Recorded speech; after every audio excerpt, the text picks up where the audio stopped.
الحمدللہ رب العالمین والصلاة والسلام علی رسولہ الکریم اما بعد فاعوذ باللہ من الشیطان الرجیم بسم اللہ الرحمن الرحیم رب اشرح لی صدری ویسر لی امری واحلل عقدۃ من لسانی یفقہوا قولی رب یسر ولا تعسر وتمم بالخیر آمین یا رب العالمین۔ السلام علیکم ورحمۃ اللہ وبرکاتہ۔ الحمدللہ آج سے ایک نئی کلاس کا آغاز ہم کرنے جا رہے ہیں، جس کا عنوان ہوگا آسان قرآن۔ اچھا، قرآن آسان ہے، اللہ تعالیٰ نے خود سورہ القمر میں اس کا بیان کر دیا ہے کہ نصیحت کے لیے قرآن آسان ہے۔ اچھا، ہم نصیحت لیں گے اس وقت لیں گے جب ہم اس کو سمجھیں گے، تو بنیادی چیز اس کے لیے آتی ہے کہ اس کا ترجمہ سیکھا جائے۔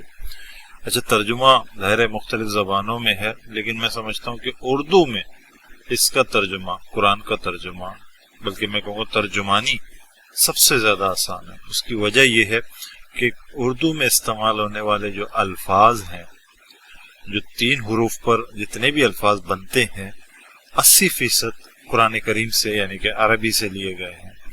تو عربی کے وہ الفاظ جو اردو میں آلریڈی ہم استعمال کر رہے ہیں، تو ہمارے لیے تو 80% قرآن آسان ہو ہی گیا۔ مزید یہ کہ ان کی بناوٹ کیسی ہے، ان کو پڑھتے کیسے ہیں، یہ اگر ہم سمجھ لیں اور اس کا پھیرنا سمجھ لیں، تو میرے خیال میں قرآن کا کوئی بھی لفظ ایسا نہیں ہوگا جسے ہم نہ پہچانیں۔ اگر چند ایک ہوں گے تو اسے یاد کر لیں گے۔ تو اردو بولنے والوں کے لیے قرآن انتہائی آسان ہے۔ اس تمہید کے ساتھ چلتے ہیں اپنے سبق کی طرف۔ طریقہ کار ہمارا یہ ہوگا کہ ہم قرآن کی ترجمانی کریں گے اردو میں، اور اردو محاوروں میں جس طرح ان الفاظ کو پڑھا جاتا ہے، اس کا ترجمہ کیا جاتا ہے، ہم اس کو اس طرح ترجمہ کریں گے، بریک اپ کریں گے، اور اردو سے قریب تر کرتے ہوئے اس کو سمجھیں گے، اس کی پہچان کریں گے۔ میرے خیال میں بظاہر ہی بڑے قریب باتیں لگتی ہیں، لیکن بہت فرق ہے اس میں۔ عربی کو، مطلب قرآن کی عربی کو ہم اردو سے قریب کریں گے اور ان کے الفاظ کی پہچان کریں گے۔ ہمارا کام فقط یہی ہوگا۔ روزانہ کی 5 آیات اگر ہم پڑھیں گے، ہر کلاس میں 5 آیات پڑھیں گے، تو انشاءاللہ کچھ ہی عرصے میں ہم قرآن کے ان الفاظ کو کور کر لیں گے۔ مطلب 1 پارہ یا اگر 2 پارے ہم نے پڑھ لیے، تو تقریباً قرآن کے 50% الفاظ ہم کور کر جائیں گے، جو ہمیں براہ راست سمجھ میں آ رہے ہیں۔ اس کی کسی ترجمے کی ضرورت پیش نہیں آئے گی انشاءاللہ العزیز۔ تو چلتے ہیں اپنے سبق کی طرف۔ ہماری ابتدا، آج کے سبق کی ابتدا وہی ہے جو قرآن کی ابتدا ہے، سورۃ الفاتحہ۔ چونکہ اس میں 7 آیات ہیں، تو آج ہم مکمل سورہ کا مطالعہ کریں گے انشاءاللہ العزیز۔ سب سے پہلے لفظی ترجمے کی طرف چلتے ہیں۔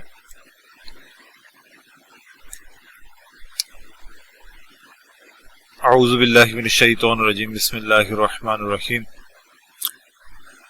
سب سے پہلے ہم بسم اللہ الرحمن الرحیم کو پڑھ لیتے ہیں، اس کو بریک اپ کر لیتے ہیں، اس کو سمجھ لیتے ہیں۔ بازر بی یہ حرف ہے، یہاں پر ایک مختصر بات میں سمجھانا چاہوں گا۔ پریپوزیشنز یا حرف جسے ہم کہتے ہیں اردو میں یا عربی میں، یہ ہر زبان کے اپنے ہوتے ہیں۔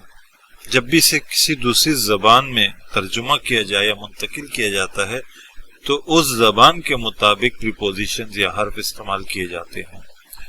اب عربی میں بی جو ہے اس وقت اپنی جگہ پہ پرفیکٹ ہے، لیکن اردو میں اردو محاورے میں کون سا پریپوزیشن یا حرف اس کے لیے استعمال کیا جائے کہ وہ اس جملے کو صحیح طور پر ترجمانی کر سکے اس کی۔ تو یہ ہمیں خیال کرنا ہوگا۔ بازر بی کے معنی کبھی سے ملے گا، کبھی ساتھ ملے گا، کبھی پر ملے گا، کبھی اوپر ملے گا۔ کوئی بھی ترجمہ ایسا ہے جو اردو میں اس جملے کے مطابق پرفیکٹ ہو، ہم اس پریپوزیشن کو استعمال کریں گے۔ یہ ہم کر سکتے ہیں، لیکن مفہوم میں تبدیلی نہ آئے۔ یہاں تک ایسا نہیں کہ ہم کچھ بھی لگا لیں، مفہوم تبدیل نہ ہو، کیونکہ نے اور کو سے جملے کا اسٹیٹس ہی چینج ہو جائے گا۔ میں کہوں گا زاہد نے اسد کو مارا، میں کہوں گا زاہد کو اسد نے مارا۔ نے اور کو کے فرق سے جملہ چینج، یہاں زاہد پیٹا وہاں اسد پیٹا۔ تو یہ فرق ہمیں سمجھنا ہوگا۔ یہ پریپوزیشن کے حوالے سے بار بار آئے گا اور بار بار تبدیلی آئے گی، بہت سے سوالات آتے ہیں، یہ تبدیل کیوں ہوا، یہاں یہ کیوں ہے، وہاں کیوں ہے. ایسے ہی ضمائر کے ساتھ ہے. ضمائر میں ظاہر ہے اردو میں بھی ضمائر سے مراد پروناؤنس ان کے ساتھ بھی ہے. اردو میں بھی یہ چیزیں ہم کرتے ہیں اور تو اس میں کوئی مشکل نہیں ہونی چاہیے. یہ مختصر چیزیں میں ابتدا میں بتاؤں گا، آئندہ انشاءاللہ ایسی کوئی تفصیل نہیں ہوگی. جہاں ضرورت ہوگی تھوڑی سی تفصیل تاکہ بات ہمیں واضح ہو، اور جہاں موقع ہوگا انشاءاللہ اس کی وضاحت ساتھ کروں گا. تو بسم اللہ ہی واضح بھی یہاں ترجمہ کیا گیا سے رنگوں کی تقسیم سے آپ پہچان رہے ہیں. پھر اس کے بعد اسم ہے، الف گر گیا ہے، سین میم نظر آ رہا ہے. بسم نام سے، اللہ ہی اللہ کے. عام طور پر جملے کسی بھی کام کی شروعات ہم کرتے ہیں تو اللہ کے نام سے کرتے ہیں. اسی طرح سلیمان علیہ السلام کا جو خط ہے قرآن کریم میں جس کا ذکر ہے سورہ نمل میں، وہ بھی انہی الفاظ سے ہے، بسم اللہ الرحمن الرحیم. اور نبی کریم صلی اللہ علیہ وسلم کا حکم کہ کسی بھی کام کے شروع کرنے سے پہلے اللہ کا نام لیا جائے. بلکہ قرآن کریم میں بھی اللہ تعالیٰ نے نبی کریم صلی اللہ علیہ وسلم کو جب پڑھنے سے مخاطب کیا تو کہا اقرأ بسم ربک الذی خلق، پڑھو اس رب کے نام سے جس نے تمہیں پیدا کیا. تو یہ ابتدا کے لیے ہم پڑھتے ہیں. اسی لیے اکثر آپ نے دیکھا ہوگا ترجمے میں ہم شروع کرتا ہوں یا شروع کرتے ہیں یا شروع کرتی ہوں کا لفظ استعمال کرتے، شروع کا لفظ استعمال کرتے. اس میں کوئی حرج نہیں ہے، لیکن اس جملے میں مطلب اس عبارت میں شروع شامل نہیں ہے، لیکن مفہوم میں شروع آ جاتا ہے اس لیے کہ ہم شروع کر رہے ہیں کوئی کام. تو اللہ کے نام کے ساتھ یا اللہ کے نام سے یا شروع اللہ کے نام سے. اور الرحمن الرحیم، عام طور پر رحم ہے اس کا ترجمہ دونوں کا، لیکن ترجمہ ہم کرتے ہیں اردو میں جو نہایت مہربان اور بہت رحم کرنے والا. اچھا یہ بھی ٹھیک ہے ترجمے، لیکن اگر ہم اور قریب تر ترجمہ کرنے جائیں تو ہم اس شکل کو دیکھیں گے. حالانکہ دونوں رحم ہیں، یہ بھی رحم ہے یہ بھی رحم ہے، شکل میں تبدیلی ہے. ان شکل کو دیکھتے ہوئے اگر اس کا ترجمہ کریں، جب بھی اس شکل میں کوئی لفظ آتا ہے تو ہم اس کا ترجمہ جوش کے ساتھ کرتے ہیں، مطلب بڑھ چڑھ کے کرتے ہیں. حدوں کو توڑنا ایسے جوش کے ساتھ کرتے ہیں، جیسے طوفان ہم ایک لفظ استعمال ہے طغیان، ٹھیک ہے، حدوں کو توڑتے ہیں اور جوش ہوتا ہے ان میں. مختصر یہ کہ جب بھی اس شکل میں کوئی لفظ ہے تو اس کا ہم ترجمہ اسی طرح کرتے ہیں، جیسے کہ اللہ کی رحمت پرجوش رحمت اور فوری رحمت، یہ اس کا ترجمہ ہو سکتا ہے. اور اس شکل میں آ جائے رحیم جیسے فعیل، اس شکل میں اگر کوئی آتا ہے تو مستقل اور دوام کا مفہوم پیدا ہو جاتا ہے. یعنی کہ اللہ کی رحمت پرجوش ہے، فوری ہے، اللہ کی رحمت مستقل ہے اور دائمی ہے. تو یہ دونوں ترجمے اگر ملا لیں تو اللہ کی رحمت وہ کامل رحمت ہے جو فوری، پرجوش اور مستقل دائمی ہے. تو یہاں پر اللہ کی صفت کے طور پر یہ دونوں الفاظ آئے ہیں.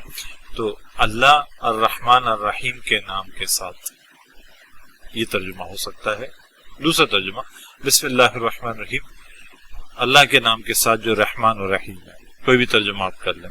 اگلے لفظ کی طرف چلتے ہیں. الحمدللہ، الحمد تمام شکر و تعریف. حمد میں یہ دونوں ترجمے ہو سکتے ہیں، ہوتے ہیں، بلکہ بہتر یہی ہے تمام شکر و تعریف. حمد شکر کے لیے بھی ہم کہتے ہیں، حمد تعریف کے لیے بھی کہتے ہیں. تمام شکر و تعریف للہ، اللہ کے لیے. لامز لی کے معنی ہوتے ہیں کے لیے.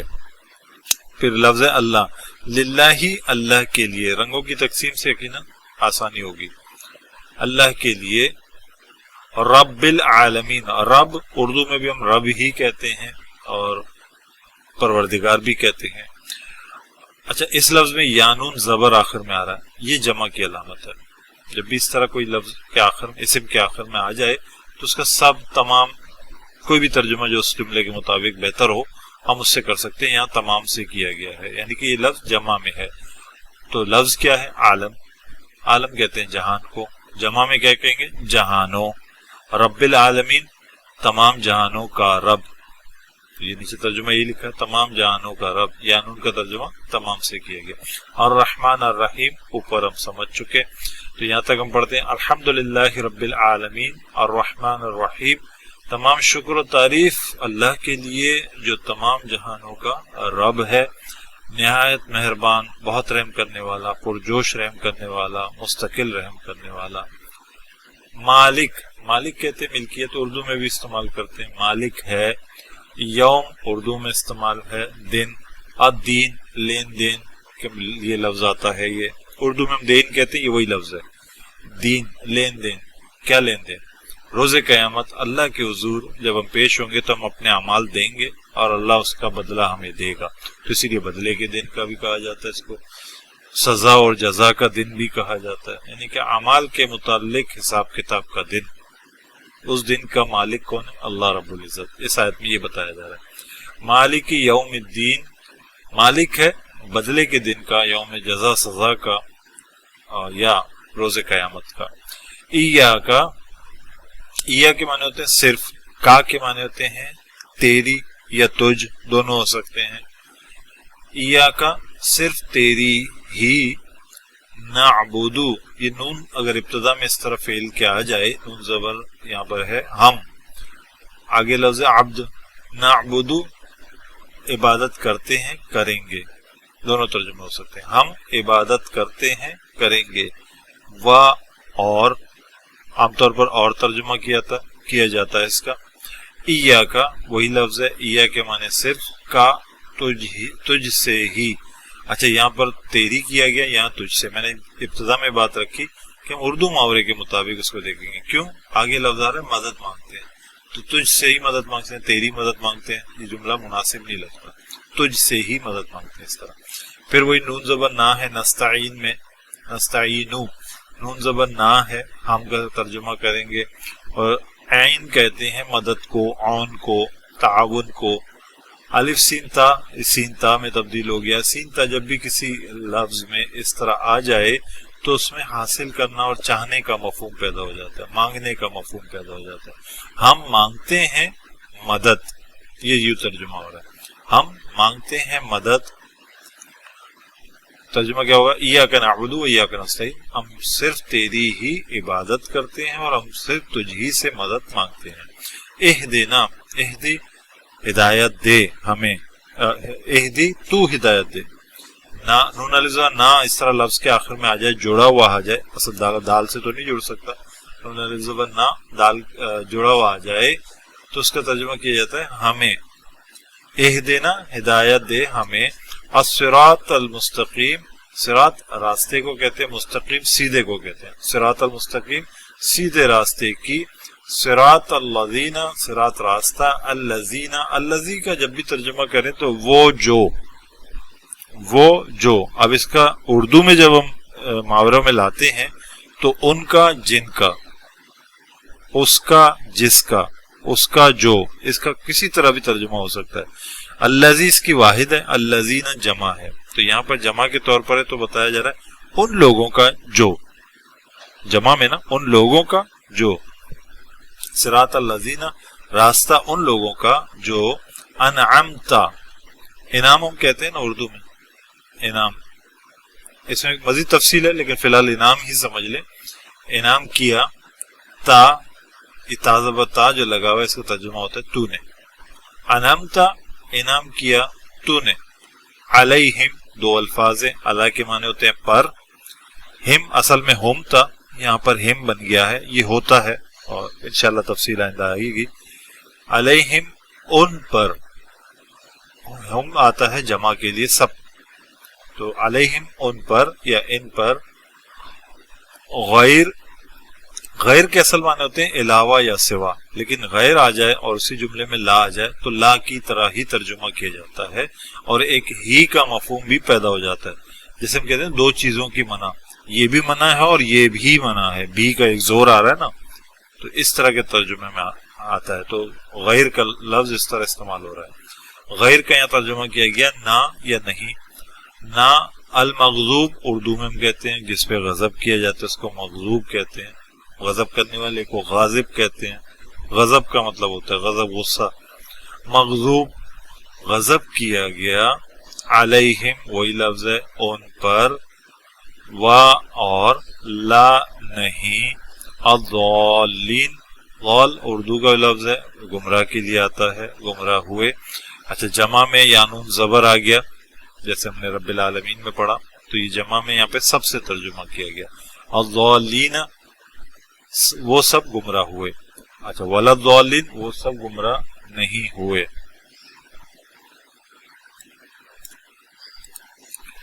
تو کیا ترجمہ ہوگا اس آخری آیت کا؟ صراط الذین انعمت علیہم غیر المغضوب علیہم ولا الضالین، راستہ ان لوگوں کا انعام کیا تو نے ان پر، مطلب جن پر تو نے انعام کیا، نہ کہ ان لوگوں کا جس پر تیرا غضب کیا گیا اور وہ گمراہ ہوئے۔ مطلب یہ انعام کیے ہوئے لوگ وہ ہوتے ہیں جن پر غضب نہیں ہوتا تیرا اور نہ ہی وہ گمراہ ہوتے ہیں۔ تو یہ لفظ و لفظ ترجمہ تھا، یقیناً اس میں کوئی مشکل نہیں ہوئی ہوگی۔ اب ہم چلتے ہیں وہ ان الفاظ کی طرف جن کی پہچان ہمارے یہاں کرنا ضروری ہے۔ چند الفاظ ہیں، ہر صفحے میں کچھ نہ کچھ ہوں گے، اس کے ساتھ ساتھ ہمیں آسانی ہو جائے گی کہ ہم الفاظ کی پہچان کرتے ہوئے آگے چلیں تاکہ آئندہ یاد رہیں۔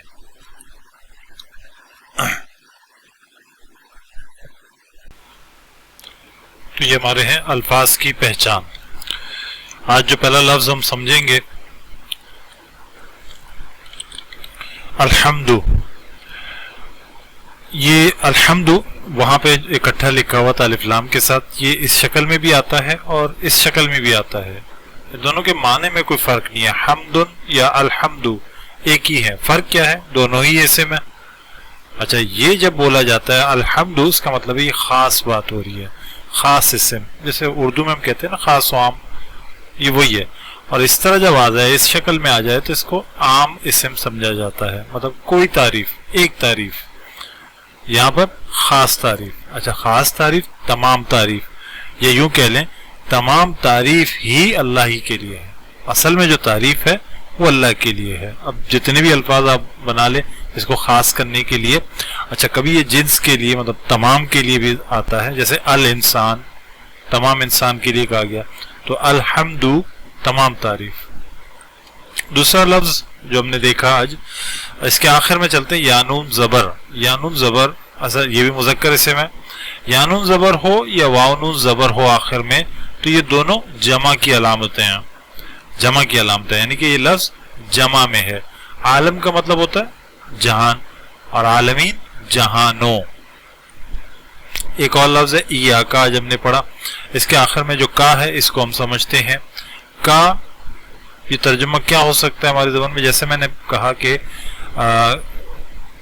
جو بھی حروف ہیں، جو بھی پریپوزیشنز ہیں، ان کے لیے ہم اپنے جملے میں جو بہتر لفظ ہو سکتا ہے وہ سلیکٹ کرتے ہیں، لیکن مفہوم میں تبدیلی نہ ہے۔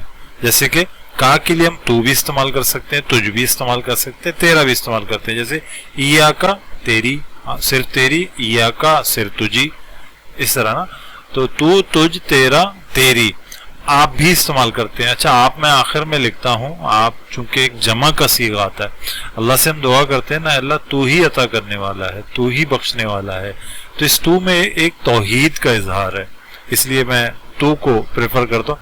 البتہ یہ کہ جہاں احترام کا پہلو ہو تو آپ بھی ترجمہ کرتے ہیں۔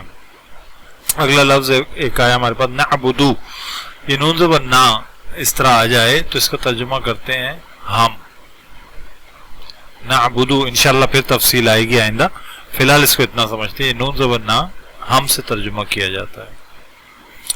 ایک حرف ہے وا، اچھا یہ عام طور پر اس کا سمپل ترجمہ ہم اور کرتے ہیں، جو ٹھیک ہے، لیکن اردو میں اس وا کے کم از کم میرے خیال میں 20 ترجمے ہو سکتے ہیں، چونکہ، چنانچہ، البتہ، یعنی کہ، حالانکہ، اور بھی بہت سارے۔ اچھا، یعنی کہ اور یا کے ترجمے بھی آتا ہے، اور کبھی کبھی یہ کوئی ترجمہ نہیں دیتا، یہ لفظ کے مطلب جملے کے شروع میں آ جاتا ہے، آیت کے شروع میں آ جاتا ہے، اس کا کام وہی ہوتا ہے جو کیپٹل لیٹر کا ہوتا ہے انگلش میں۔ جیسے میں TIME لکھوں ٹائم اسمال لیٹر سے، تو اس کا مطلب ہے یہ ٹائم درمیان میں کہیں لکھا ہوا ہے، لیکن جیسے میں ٹی لکھوں گا کیپٹل IME آگے لکھ دوں گا تو اس کا مطلب یہ ہو گیا یہاں ایک نئی بات شروع ہو رہی ہے۔ تو یہ واو کبھی کبھار کسی نئی بات شروع کرنے کے لیے بھی استعمال ہوتا ہے، دو جملوں کو یا دو چیزوں کو جوڑنے کے میں بھی کام میں آتا ہے، دو باتوں کو الگ الگ کرنے کے بھی کام آتا ہے، تو بہت سارے مفہوم ہو سکتے ہیں، سمپلی ہم ترجمہ کرتے ہیں۔ اور اہدینا ایک لفظ ہم نے پڑھا، اہدینا امر کا صیغہ ہے، مطلب دعائیہ یا حکمیہ صیغہ ہوتا ہے، اس کو امر کا کہتے ہیں۔ اہدی ہدایت دے تو، نہ ہمیں، انہوں نے نہ اس طرح آ جائے ویسے تو جڑا ہوا ہوتا ہے لیکن دار کے ساتھ جڑا ہوا نہیں ہے، تو اس کا ترجمہ ہم کرتے ہیں ہمیں۔ اگلا لفظ ہمارے پاس آخری لفظ ہے آج کا، انعمتا۔ انعمتا، انعام ہم سب سمجھتے ہیں، اچھا انعام کیا، اس کو ہم اتنا سمجھ لیں انعام کیا۔ تا کے کیا معنی ہوتے ہیں؟ تو نے۔ انعمتا انعام کیا تو نے، یا تو نے انعام کیا سیدھے جملے میں۔ اگر میں اس کو اس شکل میں لکھوں انعمتو، تو یہ ہو جائے گا میں نے انعام کیا۔ یہ تو جو ہے میں نے کو ریپریزنٹ کر رہا ہے۔ اب دیکھیں ایک حرکت کے فرق سے سٹیٹس ہی چینج ہو گیا، ریورس ہو گیا، تو نے انعام کیا میں نے انعام کیا۔ اور اگر میں کہوں انعام تم ہمارا اردو کا لفظ ہے ویسے وہی جملہ وہی معنی ہے اس کے بھی، تم سب نے انعام کیا۔ اگر میں کہوں انعمنا، تو نا کے معنی ہے ہم نے انعام کیا، یعنی کہ ہم سب نے انعام کیا، دو کے لیے بھی آتا ہے لیکن ہم نے سمپل جملہ ہے انعام کیا۔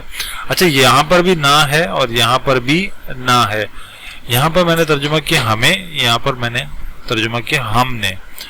اس میں فرق سمجھ لیتے، باریک سا فرق ہے، اس بات کو اگر سمجھ لے تو انشاءاللہ آسانی ہو جائے گی۔ جب بھی یہ نہ آ جائے اس سے پہلے جو بھی حرف ہے اس پہ کوئی حرکت ہو تو ہمیں ترجمہ کریں گے، اور جب بھی اس طرح نہ آ جائے اس سے پہلے حرف ہو وہ ساکن ہو تو اس کا ترجمہ ہم کریں گے ہم نے۔ ایک دو الفاظ میں کہتا ہوں، دونوں کے فرق کو ہم سمجھ لیتے ہیں۔ خلقنا، تھوڑا سا فرق ہے، خلقنا اس نے تخلیق کی ہماری یا ہمیں، یا اس نے پیدا کیا، عام الفاظ میں کہتے ہیں اس نے پیدا کیا، خلقنا۔ اچھا میں کہوں گا اس نے پیدا کیا ہمیں، اب میں دوسرا لفظ کہہ رہا ہوں خلقنا، وہ خلقنا تھا یہ خلقنا، ساکن کر دیا میں نے قاف کو، تو ہم نے پیدا کیا، یہ فرق ہے۔ یہ جملہ اللہ کے لیے، اللہ تعالیٰ یہ فرماتے ہیں ہم نے بنایا، ہم نے تخلیق کی۔ اگر میں کہتا ہوں اللہ نے مجھے پیدا کیا تو میں کہوں گا خلقنا، تو یہ فرق ہے۔ اگر ساکن آ جائے تو ہم نے کسے ترجمہ آئے گا، اور اس طرح حرکت کے ساتھ آ جائے تو ہمیں ترجمہ کیا جائے گا۔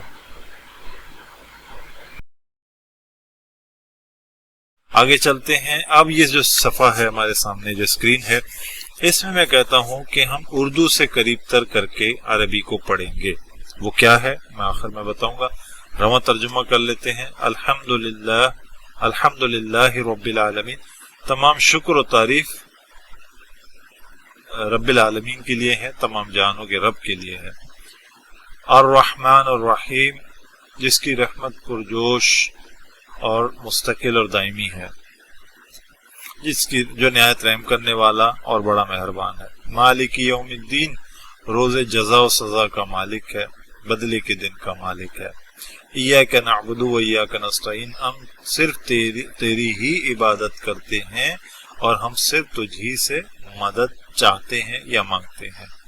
اہدنا الصراط المستقیم، ہدایت دے تو ہمیں سیدھے راستے کی۔ صراط الذین انعمت علیہم، راستہ ان لوگوں کا جن پر انعام کیا تو نے۔ غیر المغضوب علیہم ولا الضالین، نہ کہ وہ مغضوب ہوئے ان پر تیرا غضب کیا گیا، اور نہ ہی وہ گمراہ ہیں یا ہوئے۔ یہ لفظ باماورت ترجمہ ہم نے پڑھا۔ اس میں اردو کیا تھا؟ اس میں اردو جتنے بھی آپ سیاہ الفاظ دیکھ رہے ہیں، یعنی کہ کالے الفاظ دیکھ رہے ہیں، یہ سب اردو میں ہم عام طور پر استعمال کرتے ہیں۔ اچھا یہ نیلے رنگ میں جو ہم دیکھ رہے ہیں یہ ہیں عربی کے، لیکن اتنی دفعہ ریپیٹ ہوتے ہیں ان کے لیے اسپیشل یاد کرنے کی ضرورت نہیں ہے، خود ہی یاد ہو جاتے ہیں۔ اکا دکا الفاظ ایسے ہوتے ہیں جو خالص عربی کے اور بہت کم آتے ہیں، تو ان کو سرخ رنگ سے مارک کیا گیا۔ الدین، یہ بھی حالانکہ ہم استعمال کرتے ہیں اردو میں، شکل مختلف ہوتی ہے لیکن خالص عربی کا لفظ ہے، تو اس کے لیے ہمیں کیا ہوا، آسانی کیا ہوئی، سیاہ رنگ ہمیں پتہ ہی ہے اردو کے، نیلے رنگ جو ریپیٹ ہوں گے ان کو ہم نے سمجھ لیا اور ریپیٹ ہوں گے، یاد کرنے کی ضرورت نہیں۔ الدین کو یاد کر لیا، عربی کا لفظ پورے صفحے میں بس یہی یاد کرنا پڑا اور ہمیں سورہ فاتحہ کا ترجمہ آ گیا۔ اچھا یہ کیسے ہے، مزید چلتے ہیں بتاتا ہوں اردو کے ساتھ۔ لی جو ہم استعمال کرتے ہیں، لہذا، الحمدللہ یہ اردو میں ہم استعمال کرتے ہیں، یہاں پر بھی لی ہے۔ عالمین اردو میں ہے عالم اسلام، عالم برزخ، عالم کفر، مالک مالک ملکیت املاک، یوم آخرت، یوم آزادی ہم کہتے ہیں، نعبدو عبادت، عابد معبود، ہم اس کے ترجمے کی ضرورت نہیں ہے، یہ لفظ ہماری زبان میں استعمال ہو رہا ہے، ہم بہت استعمال کرتے ہیں، شان و شوکت، خوشی و مسرت، عفو و درگزر، نستعین استعانت کہتے ہیں، تعاون کہتے ہیں، تھوڑی سی شکل کی تبدیلی پہچان کرنا اور وہ ترجمہ میں پتہ ہے، معاون معاونت، یہ سارے الفاظ ہیں، اہدینا میں ہدایت، ہادی برحق، صراط اردو میں کہتے ہیں نا بل صراط، یہ وہی ہے، المستقیم خط مستقیم، استقامت، انمتا انعام نعمت، علیہم میں علی جو ہے علیحدہ، علی العموم، علی الاعلان، مغضوب جیسے میں نے وہاں بھی بتایا غضب غاضب غضبناک، ضالین ضلالت سے نکلا ہے گمراہی کے لیے۔